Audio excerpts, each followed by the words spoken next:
It's me. I'm James, but I'm also Carlos. Rowdies lost, guys. I don't know what to say.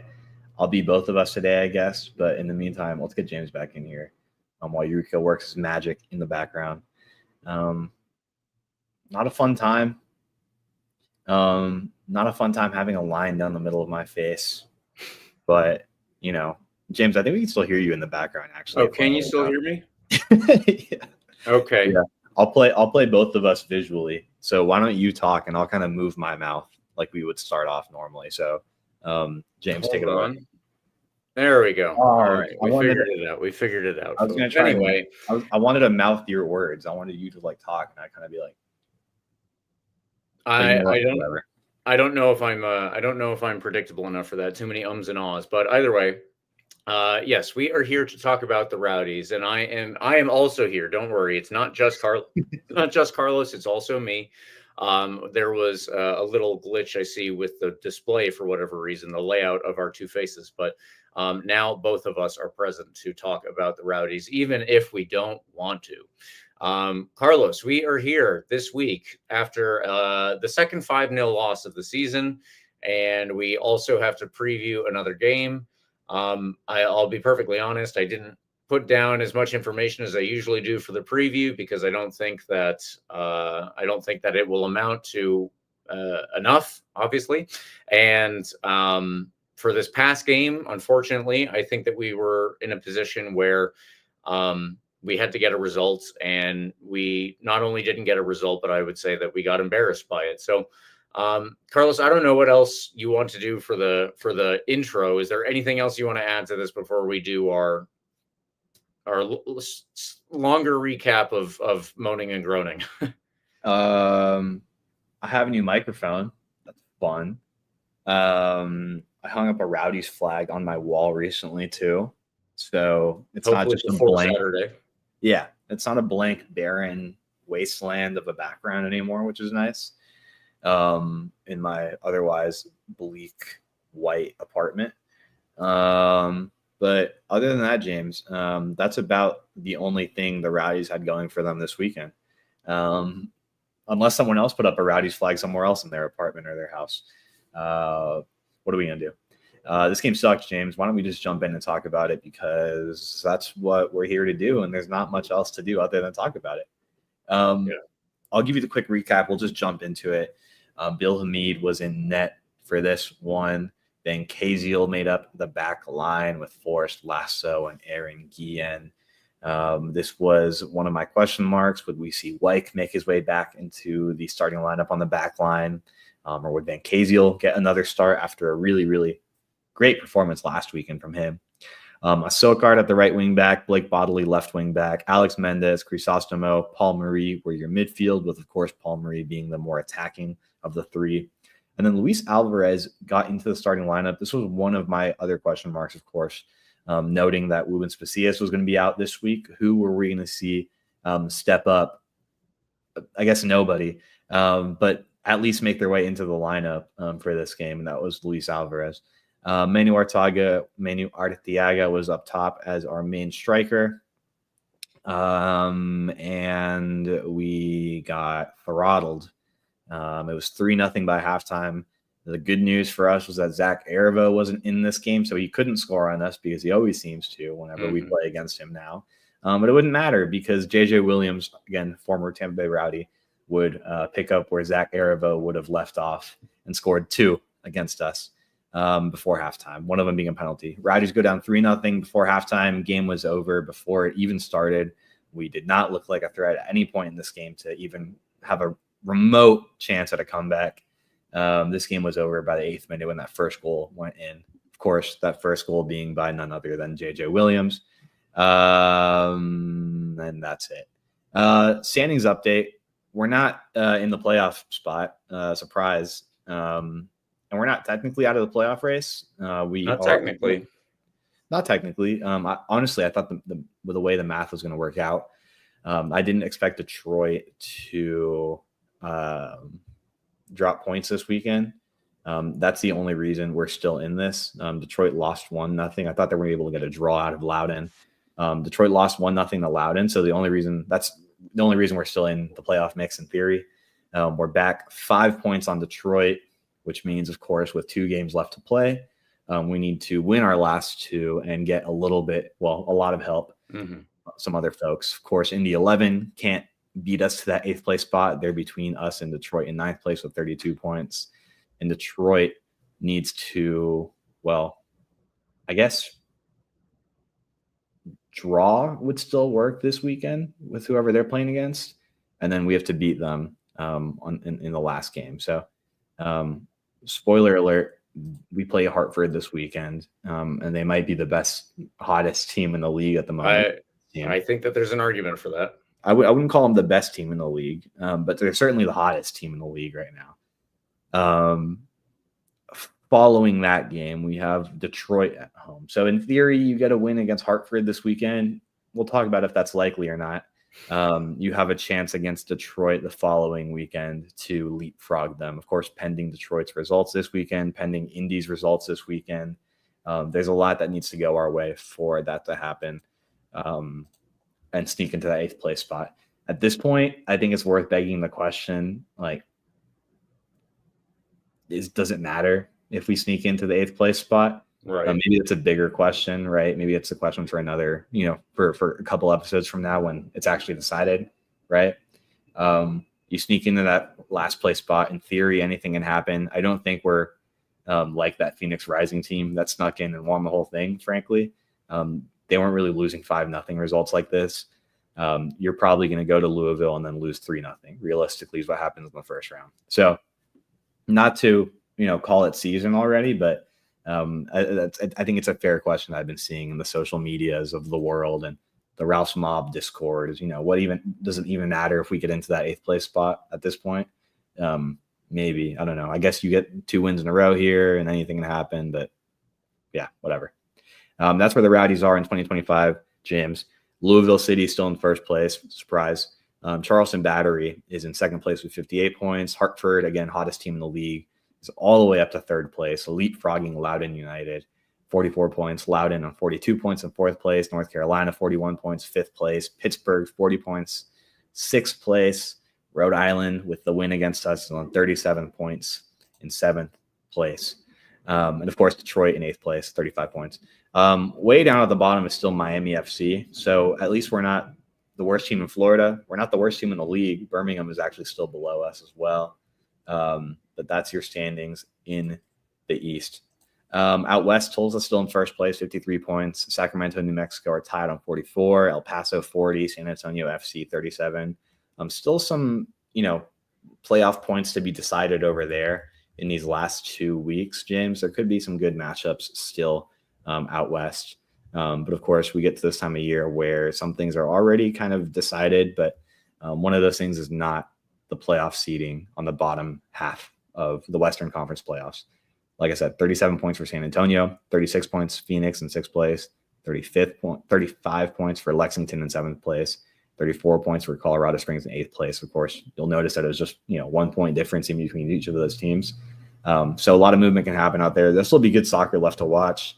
If you subject yourselves, which I hope you do, to going to the Rowdies games this weekend and the next weekend, you'll get some good West Coast action in the evening post Rowdies as well. All that to say, advertisement plug for USL soccer generally. There's going to be good soccer as we close out the year, although it might not be from the Tampa Bay Rowdies. James, this is my point where we would jump into the questions and everything. I will say, with some of the chaos that we started the episode with, I forgot to plug RBLR Sports on social media. If you're watching this on Twitter, right, or if you're watching it on YouTube, if you come across our content on Instagram, give us a follow. Like and subscribe to this content on YouTube. If you're watching, I love to get live comments on YouTube in particular. It's fun to bring those comments up on Twitter as well. It's pretty easy to get those notifications and read those. Honestly, this might be a moping sesh between James and I. So I would love to hear outside content, or outside comments about what anybody listening is thinking about where we are at this point. 2 games left. I'm going to urge you, regardless of how you feel, to go to the game this weekend and next weekend. It's the Tampa Bay Rowdies. It's the team, you and I, and if you're listening to this, despite where we are at this point in the season, the team that we all love. So don't take any of these games for granted, especially in the world of lower league soccer where so many teams constantly fold, get relocated. It's the whole thing. At least enjoy the community that we have in the Tampa Bay Rowdies and Ralph's Mob and Skyway Casuals at the stadium for a couple of last games before the offseason.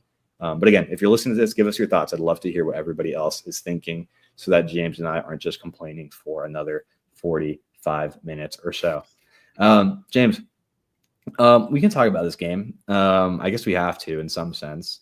There's not a lot else going on for the Tampa Bay Rowdies other than the new ownership, which, of course, updates still to come on that. We talked about that last week as well. So I guess we can start to get excited for upcoming seasons soon enough. But before we get too excited about all of that, let's talk about the second 5-0 loss of the year. The good news of this game being that we might not remember it in 3 to 5 years because there was a more embarrassing 5-0 loss, in my opinion, earlier on this year that, for me, will go down as the worst loss of the modern era Rowdies until I think so. This will get overlooked because of that. But it's our second 5-0 loss in the year. It's not Tampa Bay Rowdies' ball, James. It doesn't happen. I mean, there was one 5-0 loss in the last, this is anecdotal, 6, 7, 8 years that I can think of. And it's away to Red Bulls too, in an empty stadium before Red Bulls senior team game. That was awful. It was random. The team still came back and played some fine soccer. It was in a down year generally. That's the only other time I can think of a 5-goal loss at the moment. Good podcasters would go and do their research before, doing a live episode to tell you about when the last time that actually happened was, have a date, have an opponent. But I don't really care enough to do that right now because I'm just pissed off. James, let's talk about this game. We concede less than 8 minutes into the game, of course, to JJ Williams, a incredibly talented striker who we know well. He played great ball with us. He was in that really impressive duo with Cal Jennings up top that played, I think, 1 full season together. I was, sad when he left, whatever. He hasn't been doing a ton of insane numbers, let's say, at Rhode Island. But he's still incredibly talented. We know him to be a good striker, and he came back to haunt us in this game. But that's just the one we focus on because he's a former Rowdy. Of course, there would be 3 other goals that get scored in this one. What do we even talk about here, right? Should we break down the game a little bit? Is it worth breaking down? First half, second half, it was bad the full 90. It's usually we can talk about these games in halves, right? Right. We started slow and then we came back and played good soccer in the second half, or the reverse, which doesn't happen all that often this year for the Rowdies. But there's nothing there's no separating moment here or pre-halftime, post-halftime difference. This was a embarrassing loss from the get-go. I was on my way to a concert watching this on my phone and turned it off by halftime because we were down 3-0. In what was arguably the most important game of the year, right? And maybe we could have said that last week too, because obviously at that point, that was the most important game of the year. You have to get your wins, you have to get your results or whatever on the back end to sneak into the playoffs. But you knew this one's this was it. You're playing basically a final. I mean, I was on the Rhode Island FC podcast talking about this game with those guys as well. Shout out to them. That was a great time. Everyone knew this game was everything, particularly for the Rowdies, but also for Rhode Island. And we didn't look like it at all. James, give me your initial thoughts on this game before I keep ranting. First things that stand out to you after having watched 90 minutes of that. Well, I'll be honest. My first thing here is that I didn't watch all 90 minutes. I was at my wife's roller derby bout on Saturday night, so I was unable to watch either the Rowdies or the Sun games as they happened. But I intended to go back and watch them like I do. And I was getting the notifications while I was there, and I was just like, is this real? Are we actually doing this? And then when I did get the chance to watch it the next day, I really didn't have a great desire to do that, but they gotta put us down in the podcast factory somehow. So I needed to have something to talk about while I was there, and I put on the first 45 minutes, and I will tell you all listeners that is what I watched, and then I clocked out. I didn't even feel like watching the second half's worth of highlights, but I have done that at this point. So I have a 45-minute base to go off of here, and then highlights as well. To get into the first half that we watched, in all honesty, the first goal came early, and that's not good. But that one, I don't think was a particularly. I don't think that goal was a complete calamity from the Rowdies. I think that goals number 2, 3, 4, and 5 all would fall into that category. There was one chance that the Rowdies had. Actually, if I'm not mistaken, it was right before the third goal for Rhode Island, right before halftime.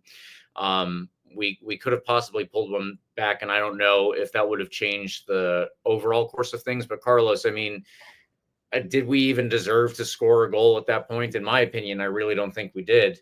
And again, even if we were only 2-0 down by the time that, let's say, that hypothetical goal goes in, Paul Marie, that's who it was, Paul Marie with the chance. Let's say that he puts that in and it's 2-1. I'm not even sure that really would have turned things around for us the way that it was going. I don't know. The first goal, again, I really don't think that was a total disaster. It wasn't good, naturally, but it wasn't anywhere near as bad as the goals that followed it. And I don't know. It was a really bad moment for us to have an off game. And it seems like when the team kind of realized that they were in an off game, they maybe this is harsh, or maybe other people have said worse than this online. I don't know. Maybe this is the middle of the sentiments here, but it seemed like for a lot of them that was when we were in the middle of what was almost assuredly a bad game from front to back. You can just kind of let it go at that point and go where the Rhode Island wind takes you. I don't know. It was our defensive work for most of the first half, at least, wasn't. I mean, it was, the second and the third goal were both, I use the word calamity. They were a disaster. It was defensive players in all sorts of wrong positions. And the fourth and the fifth goal, they could have had more than that, but the fourth and the fifth goal were also similar. It was, I don't know, a really bad defensive performance overall. I don't think that it was just the actual defenders. I don't think that Bill Hamid had a particularly good game. I don't think that he was necessarily super at fault for any of these either. And I think that in front of him, his defenders were doing pretty poorly. I think that in front of them, the midfielders were doing a pretty poor job as well of stepping to the first goal. If you want to chalk it up to anything, it's that we were second to every reaction. We were slow to try and get involved on every single part of that buildup. But after that, I don't know. It just it possibly fell apart. I mean, do you think that I'm being too harsh by saying that, Carlos? I think that overall you could say the whole game fell apart, but within the first half, is that also true for you? Yeah. I mean, we just, like I said, we weren't really ever in it. I mean, no. I guess, like you mentioned, the Paul Marie chance on the back end of the half, which that clearly our best look of the half. And that was only a good looking opportunity because it was a pretty good shot. It was a really tough angle. Like, it's never really going to find its way into the net unless you put it precisely on the money in the far post, or you just power it in near post. And he was clearly looking for the far post, and it didn't work ultimately. But it was a good effort, and that was about all you had. There wasn't a ton being created in the attack. I refuse to believe that Lubin Spasias would have been like a game changer here, right? Like, I guess he's the guy that kind of makes a difference by putting his head down and, you know, finding goals where there really aren't any. So maybe you snag one here with Woobs instead of Luis Alvarez in the attack or something. But let's say we put one goal by Rhode Island. Okay. Like, let's say that Paul Marie goal goes in. It's 2-1. Maybe the momentum changes a little bit, but Rhode Island's going to keep up the pressure. They're playing at home. They're playing in front of their fans. Guillen and the rest of the back line are not playing well. Like, it's hard to say what would have happened if that goal goes in. I wouldn't imagine it changes a ton, right? Maybe we lose 3-1 instead of 5-1, 5-0, right? Or 4-1 instead of 5-0. But you know, it was a bad penalty to concede right before half as well from Guillen, now that we're mentioning him. I don't think a goal from Paul Marie at the end there really changed anything. I don't think Lubin Spasias in this game changed anything. It was just from top to bottom, we were out of it. I want to mention one thing here, James, because I think what got overlooked in this game because of the result is how awful Rhode Island has been in the attack this year. Rhode Island has scored before this game, scored 23 goals in their 27 games in the league, right? In USL Championship play. That is less than Miami FC, who is in last place in the conference, less than Birmingham Legion, who's in second to last place. If you go out to the Western Conference, their 23 goals would have been one goal more than Las Vegas Lights, who's in last place over there, who did play this weekend. I don't even know if they scored, but, you know, whatever. It doesn't matter. Illustrates my point. This team does not score goals. Like, that's what we talked about on when I, you know, was on the Rhode Island pod for 20, 30 minutes last week. This had all the makings of a 1-0, maybe a 2-1 game, because they don't score goals. They just don't. They don't score goals this year. JJ Williams doesn't score goals this year, right? No. Dikwa doesn't score goals this year. Guess who gets on the score sheet, right? Both of those guys and a couple others. They don't score goals this year.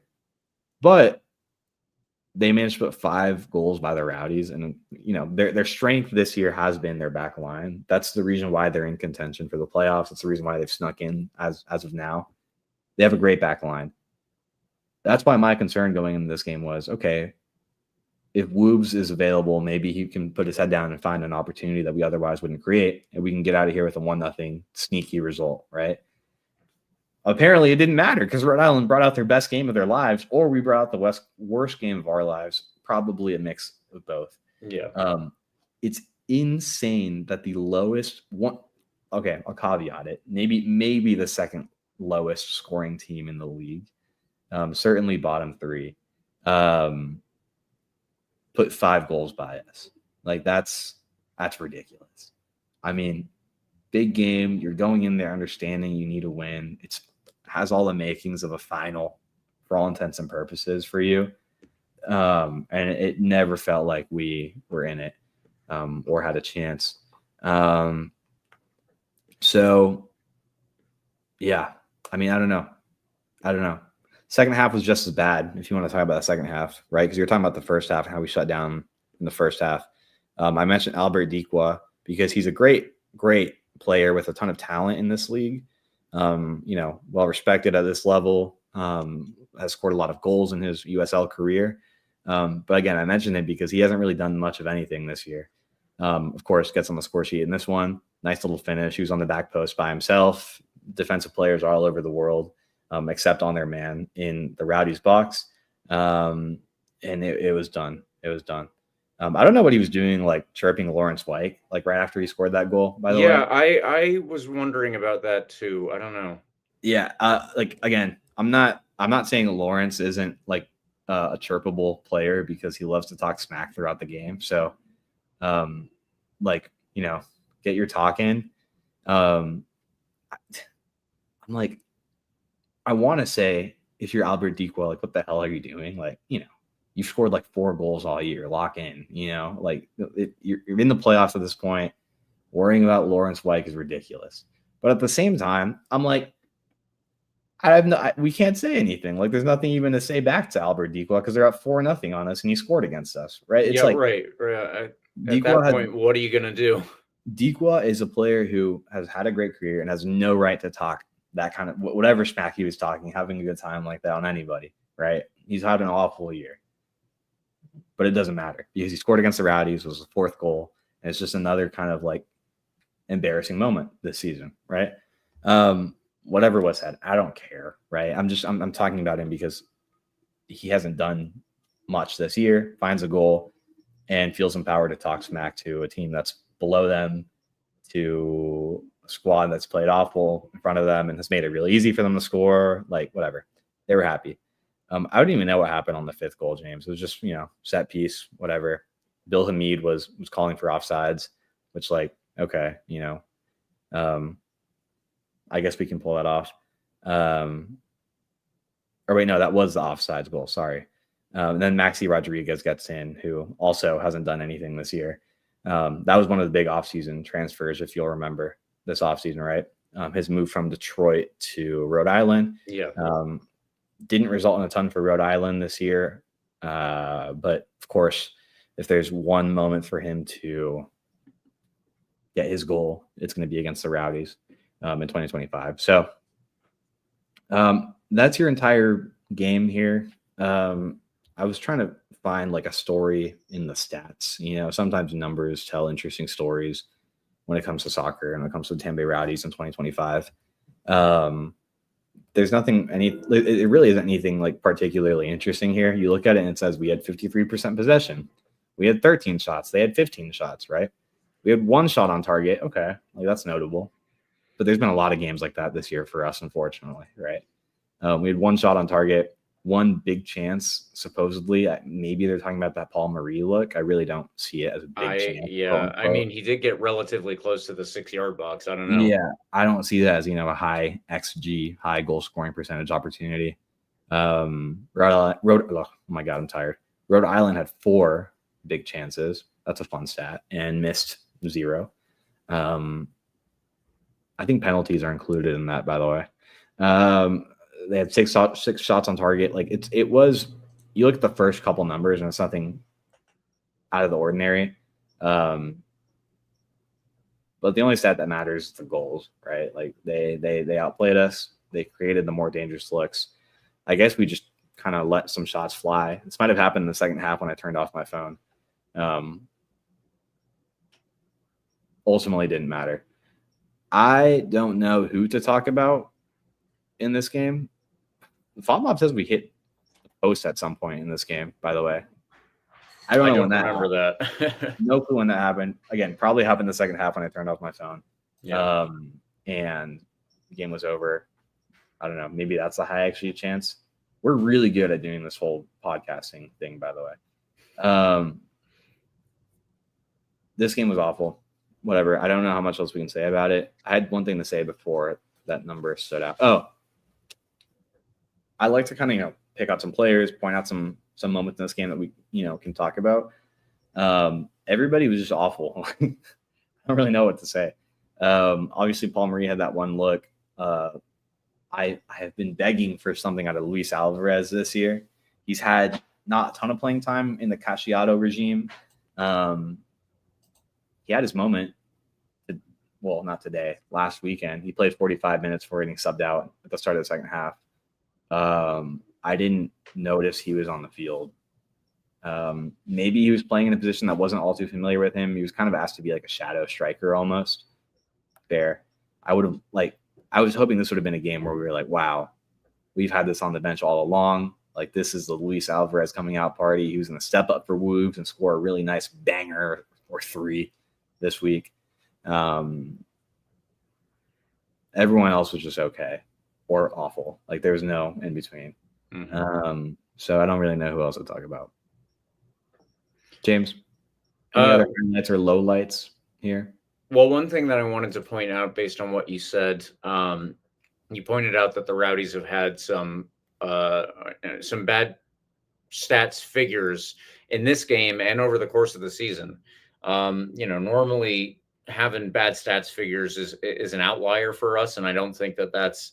I think that as fans, maybe we've taken that for granted, I guess, a little bit. You could probably say that this year in particular, it's the old "you don't know what you have till it's gone," I suppose. But in this particular moment, in reference to that, all of these bad stats that we've had, again, this is the second 5-0 loss of the season. And Carlos pointed out one, we don't remember exactly when it was, but at the very least, it was before MLS Next Pro started. We know that much because it was from the New York Red Bulls 2 team. So we haven't had a 5-0 loss in all that time, let's say, a couple of years at the very least. Yeah. And this year we've had 2 in over the course of one season.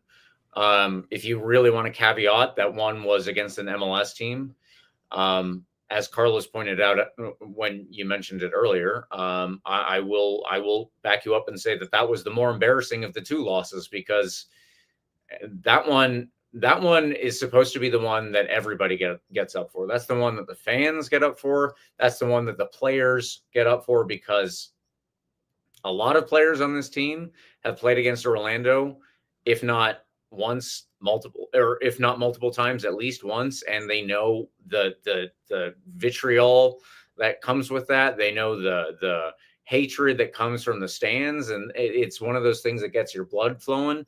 You're really losing that game 5-0. And by the way, I think both of the first 2 goals, but at least 2 goals were scored by a 16-year-old. Yeah. So keep that in mind. It's a season overall of bad stats, really, really bad stats. And it's one thing when this happens in the middle of the season, you're like, where the hell did that come from? Why did we have such a bad game? But in many senses, this follows an overall trend during 2025. And I was thinking about, before we started recording today, Carlos, if you can remember, we got into the preseason for 2025, and the first month or 2, I'll say, I don't remember how long I tried to carry this on, but it was supposed to be RBLR Rowdies hype. And it was supposed to be to be the year that, it's 50-year anniversary. 50-year anniversary. Exactly. The biggest year in Rowdies history. That's why it was supposed to be such a big deal. It was supposed to be something that the team was going to build up, and we were going to have all this going on. Maybe you don't win a trophy, because winning a trophy is hard. Yeah. We had the eligibility for 3 trophies, but winning any one of those in particular is still hard, because there's just so much attrition. That's what a competition is. That's what trophies are. Everybody Absolutely. already knows that. But Absolutely. I didn't expect it. I never expected to have all of these trends like pointing straight downward almost, and 2 5-0 losses in such big games. Yeah. When was the last time we got to host Orlando City? I didn't actually remember before that was, and that blew up in our faces. This one, where we have such a bad season, and we're starting to get into a position where, like, maybe the playoffs are still somehow possible, and that also blew up in our faces. I would say the one in May was worse, because we didn't know everything that followed May up until now. But it's a very rough feeling at the moment. Yeah. Sucks. That in a sickos off season that's to follow, we could talk about which one was the worst loss. I have my opinion. That could be an interesting episode. But for now, I think we can just agree that it was among the 2 worst of the year. And there's not much else we can say about it. Honestly, like we've talked about it, I think, pretty thoroughly at this point. As thoroughly as I really had prepared myself to do. Yeah, I mean, we can start to look ahead towards next game here with a preview that hopefully means something, but pending other results could end up not meaning much of anything. Again, don't take any of the games we get at home for granted. There's so much energy and passion and excitement among the Rowdies community, regardless of where we are in the table. I've said this many times, like there's no room to take the Rowdies as a club in existence for granted, where, you know, in an ecosystem where so many clubs fold or relocate or, you know, what have you. So regardless of what happens this weekend, regardless of other results that may or may not affect our possibility at making it to the playoffs at all, I will always say, go to the game this weekend. Let's have a good time, regardless. James, do you want to give me your man of the match? Well, much like the 5-0 loss to Orlando City, I decided that I did not want to provide a man of the match for this game. And so that's where I landed. Yeah. In that game, I think I gave man of the match to Rouse Mob. Right. Yes. I think I'll give my man of the match to the one Rowdies fan I saw on TV in the first half that I was thoroughly watching the game, for being there and having to endure that and having to go. I don't know who you are, but you endured what was surely a fun interaction with the folks around you at that game. By the way, if anybody's curious, I just scrolled for a little bit and found that the last 5-0 result I was right. Good memory here. Against New York Red Bulls 2, away to New York in Red Bull Stadium before a New York Red Bull senior team game, April 14th, 2018. 2018. Yeah. That was, of course, that season where Neil Collins takes over in his first year. It's kind of like his first half year, wasn't even his first full year. So that was the year where at least we had that excuse going for us. I get, you know, we have the same type of excuse this year, interestingly enough, right? Dom Casciato comes in, his first half year with the team. We get a 5-0 loss. The good news is after that year, we made the playoffs 6 years in a row, and went on to make it to a, you know, USL Championship final. We made it to a USL Championship final that was never played. We made it to one that we lost. But there was good years following that particular season. Yeah. So if you believe in history repeating itself, if you believe in patterns, right? Neil Collins was hired right after the 1-0 loss to Jacksonville Armada, who at the time was NPSL, an Open Cup play on that haunted May evening in Jacksonville, Florida, where things didn't look like they could get any worse, right? Neil Collins comes in, ties his first game against Pittsburgh, brings the team back to prominence after, you know, getting a half season under his belt. But like I said, in that half season he had, it included a 5-0 drubbing to a B team, right? The following year, 2019, things got a lot better. The year around after that, things got a lot better, right? You make it to the USL Championship final, despite it never being played. Like, there's a lot to be excited about here, James, because of the new ownership, because of the new coach, right? I think people can throw some flack on Dom Casciato in the sense that anybody who's coaching a team that loses 5-0 should get a little bit of flack. Yep.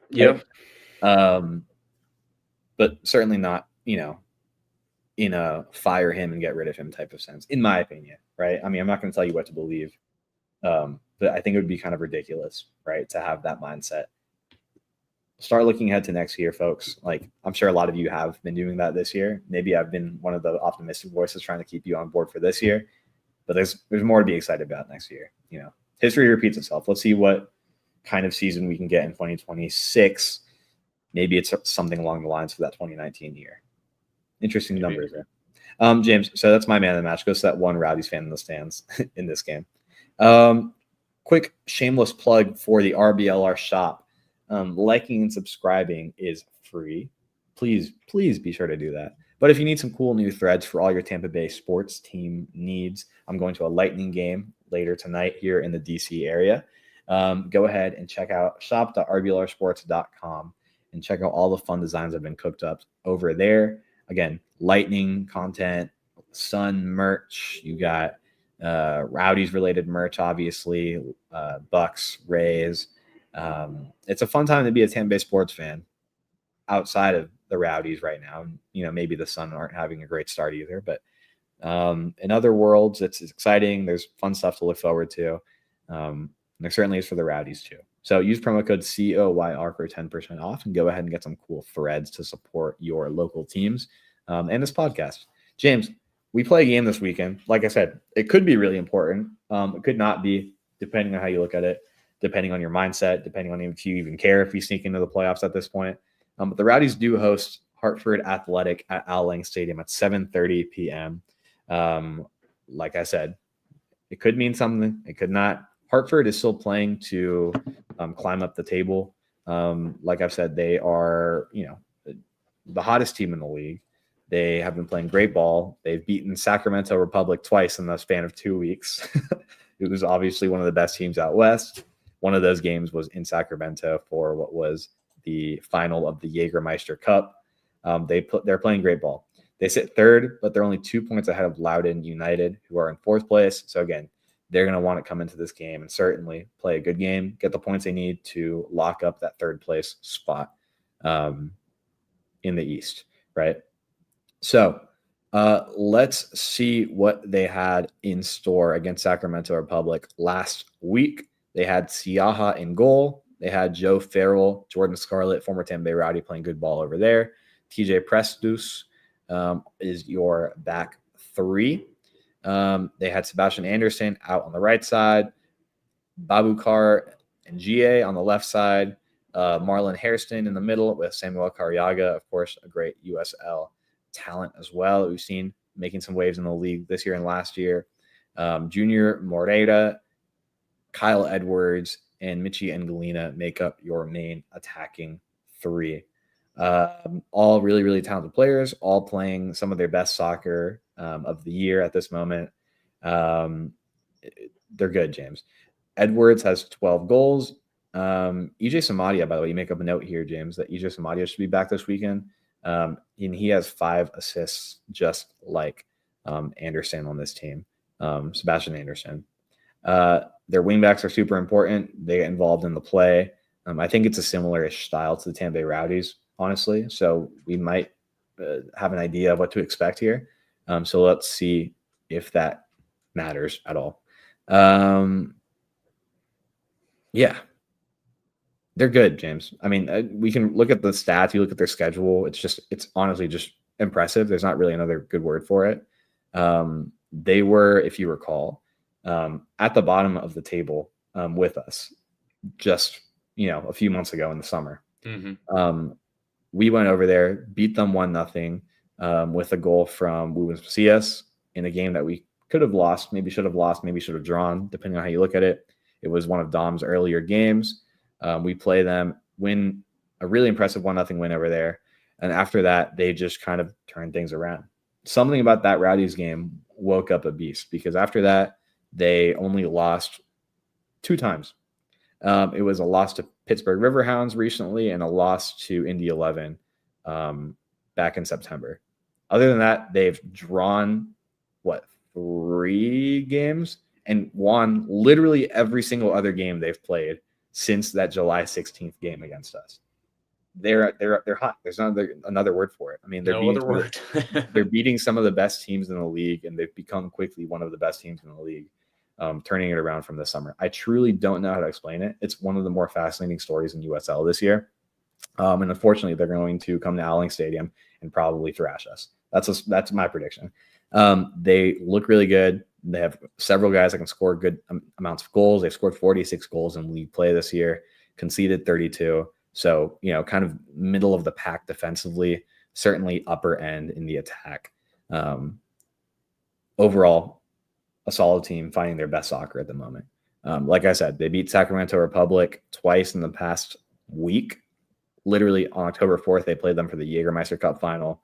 They stayed out west, played Oakland Roots and won 3-1 last Tuesday, and then came back home, played Sacramento Republic again, and beat them again at home 3-2 in league play. Neil Collins is probably wanting to blow his brains out. Like this team has our number, it has his number apparently, and unfortunately, Neil Collins still hasn't found his first USL title that he so desperately deserves. Yeah, James, they're good. I don't. Your note about EJ Samadia could be important. I don't really know much about him. Could you tell us if that's a big get for them this weekend?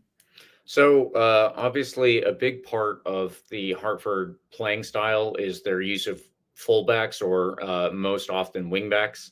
And on the left side is usually Emmanuel Samadia. He has been away on international duty for World Cup qualifiers with, I believe, Sierra Leone. Sierra Leone did not qualify for the World Cup, but the point is that he will be back with the team.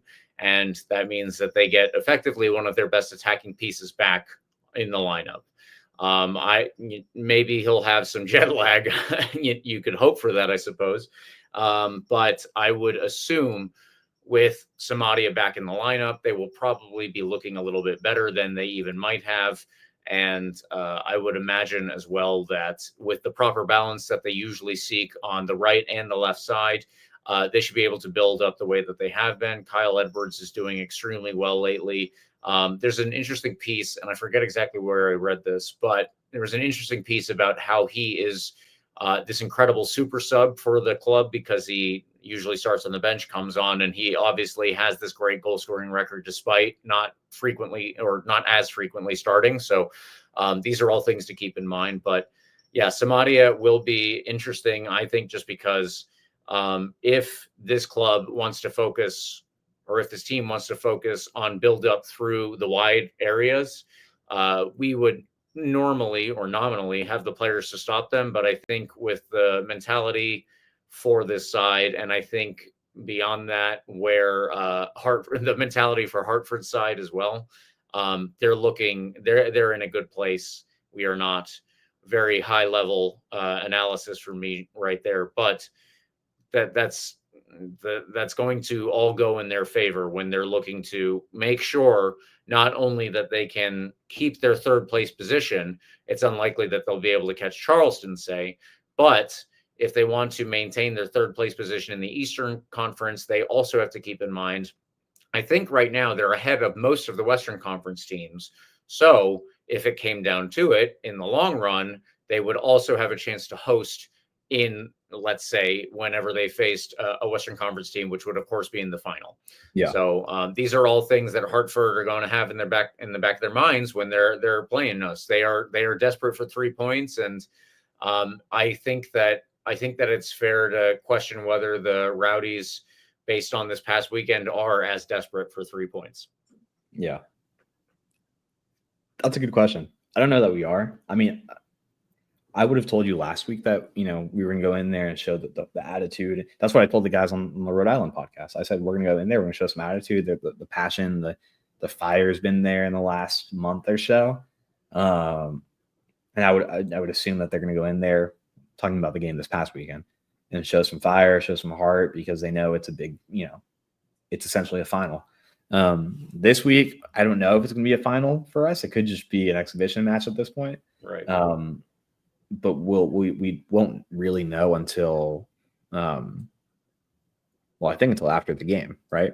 Pending the Detroit results, pending the Indy result. So we're going to have to go in there and I guess, I don't know, play like it's a final, but I don't know that we will, right? We've had great games over the past several weeks. Like there have been really, really bright spots that kind of gave me some, wow, like we could do this kind of energy. It's crazy how one game can really take the wind out of that sail. But unfortunately, like I think it really did. Hartford is really good. I don't know that we're going to have a chance in this game. They, like we said, have points to play for. They're in the playoffs. But I think it's going to be important for them to hold on to that third place spot over Loudoun. So we'll see. I mean, I'm curious to see how much, intensity they come out with, but I think we'll have to wait until the 90 minutes to actually see what that looks like. But again, to put it in simple terms, they're in third place. We're in 10th place. They're playing really great soccer. We were playing great soccer, I would say, up until this past weekend. So I truly don't know. Maybe we could come out here and play the great soccer we played the weeks before this past weekend, right? And Hartford had 3 losses since that game against us. They've been kind of random losses against okay teams like Indy, right? Maybe they could have one of those games against us. I don't know that they will. I would be pretty surprised at this particular time. Yeah, I mean they have a lot to play for. I don't know that they will have one of those random bad games that they had on the back end of the season. They were few and far between. But again, I think it's more likely that maybe we have one of our better, like one of the good games we've had over the past several weeks, right? I don't know that we'll get all the way there, but maybe we keep it closer than 5-0. I'll give you my predictions, James, unless you want to throw something else in here. No, I think we might as well. I'm going to say we comfortably lose this one 3-1 because they have a lot of guys that can score goals, and they got a lot of guys that are scoring goals at the moment. I think the one goal might be a result of just, a Wubens Pasillas kind of play. He'll be back this weekend, I believe, right? Should be, obviously. Yeah. Haiti, by the way, had a tough result last night. They had a chance to really, really kind of shoot their way up the table, put themselves in a really great spot to qualify, but that didn't happen. It did. Very unfortunate, honestly. Yeah. Unfortunately, I think that bad energy will carry Wubens back into Tampa Bay, and I think we'll comfortably lose 3-1, just like Haiti unfortunately did. Not 3-1, but yesterday. It could just be a kind of random Wubens goal. It could be a Paul Marie moment of magic like he has this year. I just don't see us really doing anything this one. I am roughly in the same boat. By the way, I will be at this game, so everybody who is listening, as stated, this is not an excuse for you to not go to the game. You still have to be there, and join me there. And I will hope to see as many people as possible at this game. Yeah, it'd be great if somehow this was the largest attendance we had all year. But I also don't think the Rowdies are probably going to do too well in this one. I said a 2-0 loss. Eureka has let us know that he wants to go with a 1-1 draw. So I guess he is the most optimistic amongst us. And unfortunate, but here we are. I think, James, like I said, go to the game this weekend, go to the game the following weekend against Detroit. Hopefully that game means something against Detroit. I mean, it could be kind of fun to sneak in on the last day. Probably won't happen, but it would be fun if it did. We would just, I think we would, sneak peek of my preview for what would be the following week after that. So I would predict we lose 2-0 at least to Louisville away over there. But besides that, I think it's important to go to these games, obviously, for visibility. Enjoy the community around you and Ralph's Mob and Skyway Casuals and, the rest of the hopefully more than 5,000 people in the stadium. It's worth going still. I think we can look back at this year and hopefully not too far from now and think, wow, that was a crazy time. Remember that game against Hartford that we all went to just because. And we can think about this season with a little more clarity when we're in the USL Championship final in a couple of years from now, at least, hopefully, or at most, right? Maybe next year. Who knows? James, I'm appreciative of Eureka's 1-1 draw prediction. I'm glad there's an optimist here in that. We'll note that if we draw, like we would still be out of the playoffs mathematically at that point. So still feel like a loss at that point, I would say. But let's go in there and I don't know. Let's do what we can, James. Why not? Let's have a good time. A couple more times at Al Lang this year. James, some extra time news. Is it time? Are we stopping time at this point? Yeah. USL says they're moving into the Paradise Coast and the Treasure Coast of Florida. Woohoo! I don't know. I really don't. I'm always skeptical about some of the smaller markets, particularly in Florida. I don't think there's a ton of like really, really great sports markets in this state. I'm curious to see how that goes. My initial thought was that Naples wouldn't be a great success, and they haven't proven to be an insane story drawing, I don't know, like 10,000 people or anything, but they've had a consistent, right, good size attendance for League One. They've had more than I ever expected, and I will definitely give them that much. Absolutely.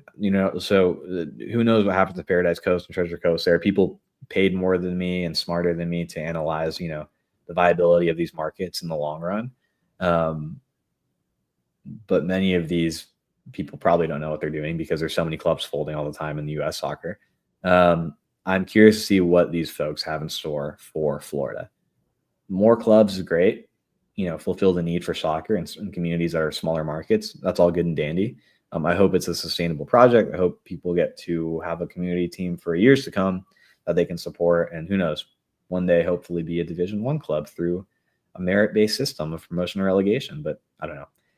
It's another day. James, anything interesting on these clubs that you came across? Well, so Space Coast, I just want to point out Space Coast. Oh, I wrote the wrong thing. Space Coast and Treasure Coast is what I Space believe Coast. it is. So Yeah. it should be around. As far as I'm aware, I don't think it's specifically going to be in Cape Canaveral, but it Yeah. should be around that area. I apologize for putting the wrong notes and leading my good co-host Carlos astray here, but It's all the same thing. Space Coast, Gold Coast, Treasure. I don't, there are too many of these separations of coast that I've lived in Florida my whole life, other than maybe literally 1 month. And I do not know where all of these different coasts are. I truly don't. So Yeah. I apologize to Carlos, but also everyone listening. I think that you might forgive me that one. The Space Coast and the Treasure Coast, I believe, are the two places where it's going to be. So I wanted to look at exactly what that was. As I said, the Space Coast one, it probably won't be specifically in Cape Canaveral. Maybe there won't be any games that overlap with a shuttle takeoff that you can see. That would be pretty cool, though, to be honest. But it should be in that rough general area. I actually don't know what the population is like there, but regardless, that's where it should be. And then the other team, as far as I'm aware, should be in the Port St. Lucie area. That one we actually do have like a general city or location. And the Port St. Lucie area is supposed to be what it is. They're, I guess, going to try to put in soccer-specific stadiums for both of these teams. Now, that particular detail I do like. And the one in Port St. Lucie is supposed to be part of this walkable community in the east part of the city.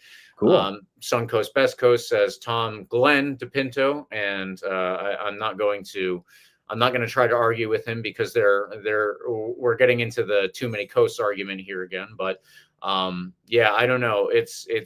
It'll be interesting to see how these play out.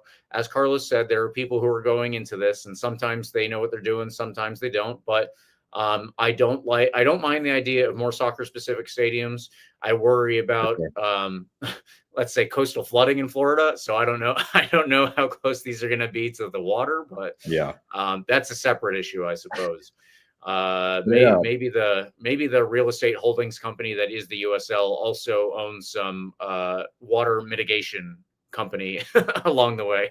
Put it on like a floating kind of island situation that can kind of rise up with the tide, you know? Anybody who listens to the Total Soccer Show knows that one of the co-hosts, Joe Lowry, has talked about floating stadiums before. Yeah. I mean, there's one way to avoid, rising ocean levels. One of these teams, I think it's the Space Coast expansion effort is headed by a lot of former Orlando City coaches, executives. I think there's a player in there. So, probably an astronaut. Yeah, I can't wish them a ton of success, but whatever. I'm mostly saying that in jest. Mostly. More soccer stadiums are fun. I like what Naples has going on down there. If you went to either of the Rowdies games against them this year, it was a really kind of interesting setup. It's fun, very community focused. Like, I think that's great, right? So good for them. Good for the smaller markets to get their teams. There's plenty of success stories throughout the country with some of these tiny markets that just start drawing big crowds. So who knows if one of these becomes that. I'm thinking about Annapolis nearby to me, right? In League 2 now, formerly NPSL, just consistently drawing like 10, 11, 12,000 people in Navy's football stadium. Like, that's awesome. So who knows? Maybe there's a success story, not like that, but close to that, or half of that maybe, in one of these expansion efforts. So yeah, fun, dandy, good stuff. I love soccer. Great sport, James. Highly recommend it. James, I think it's about time we wrap up. I have a Metro to catch. So I can go watch the Lightning game. Hopefully we beat the Capitals tonight. Thank you, listeners, for tuning in and for sticking with us in what has been an awful season. I get it. If you're listening to this, you're a sicko. Like, you're sticking around with us, and I appreciate that more than you can know. We all know Tom DePinto is one of those sickos. Absolutely. I mean, Tom's regularly talking about like UPSL action in the area. Like, I love it. That's awesome. Follow at RBLR Sports on Instagram, Twitter, TikTok, Facebook, Threads. Anywhere you are, we're there too. I'm at Carlos TPA10, mostly on Twitter. James, where can people follow you? I'm mostly on Twitter at RBLR James K. There you go. Like and subscribe to this podcast wherever you get your podcasts, on Spotify, iHeartRadio, Apple, Google Podcasts. On YouTube, if you want to see our lovely faces and my new Rowdies flag in the background, signed by only Junior Etu for some reason. That's a random signature in there. James, one more week. Hit the line. Come on, you Rowdies.